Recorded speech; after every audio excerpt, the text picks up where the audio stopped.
What will you do when you find out that your husband has an illegitimate child? I have been married to my husband for almost 3 years. When we first stood at the altar and said our vows, I believed I was stepping into a future built on honesty, love, and partnership. We talked about everything before we got married, our dreams, our plans, and the family we wanted to build together. Children were always part of that vision. I told him clearly I wanted to start trying for a baby about 5 months after the wedding. That timeline felt right to me, long enough for us to settle into married life, but soon enough to begin the next chapter. When I shared that, he smiled, took my hand, and said gently, "I'm not ready yet." I remember the way I brushed off the initial sting of disappointment. Relationships are about patience, I told myself. People need time to feel ready for something as huge as parenthood. I loved him, and I was willing to wait, so I did. A year passed. We celebrated anniversaries, birthdays, little milestones. My longing for a child grew stronger with each passing season. When I brought up the idea again, hopeful that time had shifted his heart, he repeated the same words, "Not yet." The second year came and went, and still nothing changed. "I'm still not ready," he said. "We should enjoy our time together, just the two of us, a little longer." I smiled and nodded, trying not to let my frustration show. But inside, I felt the edges of resentment start to form. Because this wasn't just about wanting a baby. It was about building the life we promised each other. It was about the quiet ache I felt every time I saw a stroller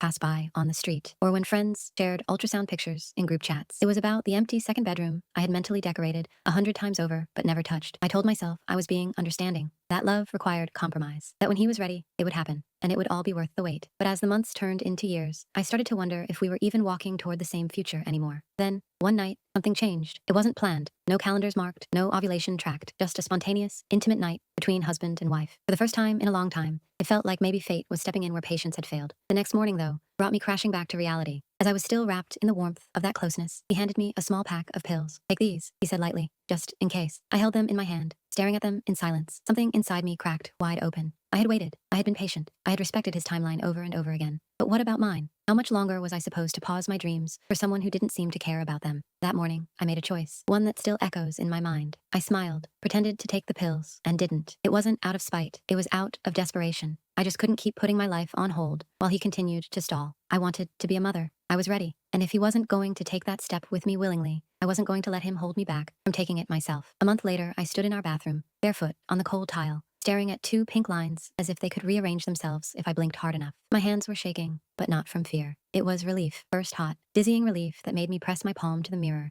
and whisper, "Finally." Then came the tremor of joy, the quiet, fiercely private kind that lives in your chest and blooms outward. I sat on the edge of the tub for a while, letting it wash through me. This was the moment I'd been waiting for. The start of a life I'd been planning in my head for years. I pictured telling him, not some elaborate reveal, just us, the couch, my hand in his, the small smile I wouldn't be able to hide, and then the stunned, teary laugh I imagined would finally break down that wall of not yet. Maybe this would make it real for him, make it ours. When he came home, I didn't make a speech. I just showed him the test. He stared at it, and then at me, and something in his face closed like a door. No shock that softens, no smile that fights its way through surprise. His eyes slid past me to the kitchen table. He put his keys down carefully, as if sudden movement might set something off. "Oh," he said. That was it. A syllable that fell between us and went dull on the floor. I waited for the second beat, the delayed grin, the breathless, "Are you serious?" But it didn't come. He asked nothing. He didn't touch me, didn't reach for the test again. After a moment, he said he was tired and needed a shower. He left me standing there with the plastic stick in my hand and a ringing in my ears that wouldn't stop. The next days were a fog of small, punishing silences. He wasn't cruel. He was worse, distant. He ate dinner like a guest. He slept on the edge of the mattress. When I told him the doctor's appointment date, he nodded without looking up from his phone. I found myself narrating practicalities to the room: vitamins, insurance, timing, as if saying them aloud would make them land somewhere. They didn't. They sank. I tried to understand. Shock can look strange. Fear can put people underwater. I told myself to give him time, but underneath that patient version of myself, a harder voice had begun to speak. Or maybe he just never wanted this. Not with you. The first hairline crack appeared on a Tuesday afternoon. I was paying a bill from his laptop because mine was updating, and a notification popped up from his bank. One of those automated pings that blur onto the screen and fade. I didn't mean to read it. It was just there. An outgoing transfer to a name I didn't recognize with a memo line that made my stomach go hollow. School fee. "We don't have children," I thought reflexively, and then the sentence hung in the air like something I shouldn't touch. I didn't confront him that night. I didn't want a fight born out of a half-seen alert. I told myself there would be a reasonable explanation. A niece, a cousin, a family favor he forgot to mention. People help people. It didn't have to be a secret. It didn't have to be anything. But once you've seen a thread, your fingers find it again. The next notification came 2 days later. Childcare. And this time, my breath actually stuttered. I went very still. The house felt loud, My own pulse, the hum of the refrigerator, the washing machine shifting into its final spin. It all swung out of scale. I asked him that night, with my voice carefully neutral. Hey, I saw a couple of transfers on your laptop. Are you helping someone out with school? Do we need to adjust our budget? He didn't even look up. Just some old stuff, he said. I've got it. Old stuff. A phrase so vague, it's meant to end conversation, not start it. I watched him scroll, watched his thumb move and practiced little flicks. The hardness inside me shifted again. Old stuff like what? I asked. Light, friendly, rehearsed. Because with the baby coming, we should probably be transparent about, he sighed, a long-suffering theatrical release, and set the phone down. I said, I've got it. Why are you always trying to make a problem out of nothing? Always, nothing. The words lined up like chalk marks on a board. I felt the small humiliation of being made to seem dramatic when you are, in fact, calmly asking about money that leaves your shared life. That night, I lay awake and counted back 5 years. I tried to think of anyone in his orbit that age who would call him Dad. My mind kept giving me a blank room with one locked drawer. The key turned on a Saturday when he was in the shower and his phone lit up on the dresser. I wasn't snooping. I was staring at the ceiling, and the device flashed like a beacon. A text, a photo thumbnail, a message bubble from the same name as on the bank pings. I didn't pick it up. I didn't need to. The preview said enough. He loved the new shoes. Thank you. And then a picture came through, a pair of small sneakers on a small pair of feet, toes angled inward, the way young kids stand when they're trying to show off. I sat up. The room tilted and steadied. I didn't wait for him to come out. I called back the number on my own phone. The woman answered on the second ring, friendly, unsuspecting. Hi, I said, and my voice sounded like someone else's, formal, steady, surgical. This is his name's wife. Silence. A breath sucked in. A hesitant, oh. I kept my tone simple, factual. I think there's something I need to know. I won't detail her entire side of the story because in that moment I was hearing it through cotton. But the facts arranged themselves clearly enough. Yes, there was a child. Yes, he was 5. No, they were not together anymore. He sent money regularly. He visited occasionally. She had, thought I knew. 3 words that broke something final. He came out of the bathroom toweling his hair, found me sitting on the edge of the bed like a pinned specimen, and stopped when he saw my face. What? I held his gaze. How long were you planning to keep your son a secret from your pregnant wife? He froze. A micro expression flickered, startled, furious, cornered, then went flat. Who told you? Does it matter? My voice was so calm, it scared me. There's a human being you've been supporting for 5 years that you never mentioned. All the times I asked about kids, all the times you said you weren't ready. What was that? A performance? Or were you not ready, to be honest? He started talking fast, filling the air with old phrases, threadbare justifications. It was complicated. He didn't know how I'd react. He didn't want to lose me. He thought he could. What? Fold a separate life into the seams of our marriage until it disappeared. Carry that lie forever. Say his name, I said quietly. He blinked. What? Your son. Say his name to me. He did, and hearing it in our bedroom, out loud, sliced the room into before and after. We didn't shout. That almost made it worse. The anger that rose up in me wasn't the kind that screams. It was the kind that goes white hot and very clear. I told him exactly what had been taken from me. Not the right to be angry about his past, but the right to know the person I married. Not the right to control his choices, but the right to make mine with the full truth on the table. I told him that when he handed me those pills and said, just in case, he already knew what fatherhood felt like, and he chose to deny me honesty while asking me to swallow his fear. He said he didn't cheat. He said it like a defense, a shield he could crouch behind. I stared at him and realized we were speaking different languages. To him, betrayal was a physical line he hadn't crossed. To me, it was the years of silence that made my reality smaller than his. That night I slept on the couch, my hand on my stomach, the house listening to its own bones. In the morning, he made coffee for 2 and set a cup on the table like a peace offering. I moved it aside without touching it. I didn't make any decisions that day, or the day after. I made lists instead, doctors to inform, legal advice to seek, the kind of cold, practical steps you take when the ground under you has shifted and you need to map where the solid parts still are. But something essential had already happened. The fantasy cracked and the light came in. The man I married was a father before he met me. That alone was never the crime. The crime was building a marriage on a withheld truth and calling it love. By the end of that week, I knew this couldn't be patched with apologies or promises future tense. Trust is not a room you repaint when the foundation is split. It's a house you evacuate before it collapses. I hadn't filed anything yet. I hadn't said the word divorce out loud, but I could feel it forming in my mouth, heavy and precise. And for the first time since those 2 pink lines appeared, I was thinking not just about a baby, but about the kind of home I would bring them into. One where honesty isn't positioned as a threat, where not yet doesn't mean never ask me again, where truths may be hard, but they are shared, not hidden like contraband in the walls. After I learned the whole truth about his child, everything between us began to feel like a lie. I remembered every conversation where he insisted he wasn't ready to be a father, every time I waited patiently, and every look of feigned doubt on his face. All this time, he was already a father, just not with me. He already knew what it was like to care for a child, transfer money, and tend to its needs. And he did it all silently, hiding it from me, as if this part of his life were something shameful. I couldn't look at him the same way anymore. Now, when he tried to justify himself, I couldn't hear his words. I heard only the hum of betrayal. He explained that he was afraid of my reaction, that he didn't want to lose me. But all his excuses boiled down to one thing. He didn't trust me enough to tell me the truth. He chose lies and convenience over honesty and partnership. I realized it wasn't just about the child. It's about the foundation on which our family was built. It turned out to be rotten to the core. After all, if he could hide that, what else could he hide? How many more inconvenient details do I not know about the man I share my life with? And another thing bothered me. His reaction to the pregnancy. Now it took on a completely different meaning. His coldness, his detachment. It wasn't confusion or fear, as I tried to explain to myself. It was regret. He didn't want this child, not because he wasn't ready yet, but because his life was already divided between two worlds, me and that secret part he'd kept silent about for 5 years. I felt something inside me gradually breaking. Everything that had seemed stable no longer made sense. I no longer trusted his words, his touch, or even his looks. Everything had become false. I began to prepare for the worst. Without making any abrupt moves, without announcing any decisions, I started gathering documents, consulting with a lawyer, and researching my rights. I opened a separate account and began saving money. It wasn't an impulsive decision. It was the cool, deliberate action of a woman who no longer felt safe. With each passing day, I felt stronger. Not because I felt better, but because I began to regain control.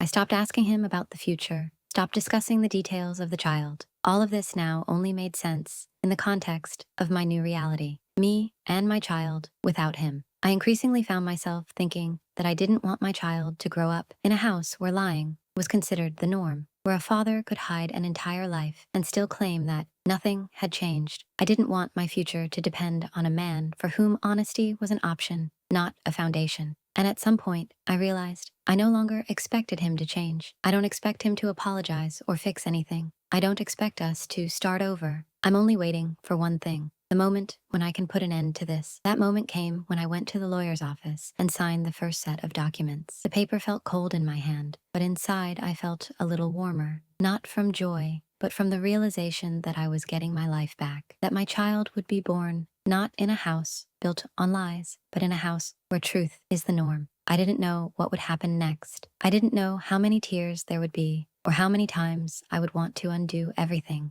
But I knew for sure there was no turning back. After my visit to the lawyer, everything changed. It wasn't like my other impulsive decisions, unlike the arguments and reconciliations. It was a turning point. It was as if I'd crossed an invisible line beyond which I could no longer turn back. Even if he'd fallen to his knees and sworn remorse, I still couldn't live under the same roof with him again. Every evening when he came home, I looked at him like a stranger. He'd talk about trivial matters, trying to act as if nothing had happened. Sometimes he'd try to care, bring me tea, ask how I was feeling. But now, even that seemed like part of the show. It didn't feel like care, but like an attempt to maintain the illusion of normalcy. He'd destroyed himself. Sometimes he'd start talking about the future baby. He'd ask about the stroller, about the doctors, about his plans. I'd answer in monosyllables, not allowing myself to delve into these conversations, because he wasn't in my future. I was already living in a different apartment, imagining myself raising a child alone, explaining to him that his mother had chosen honesty, even if it was difficult. My family, as before, continued to insist on reconciliation. They said I was too dogmatic, that life was complicated, and people made mistakes. Some even said the child needed a father, and that for that, it was worth forgetting the past. But I couldn't explain to them the most important thing. It wasn't a mistake. A mistake is forgetting to buy milk or being late for a meeting. But hiding an entire child for 5 years is a choice, and he made it. Not just once, but again and again, every day, when he was silent.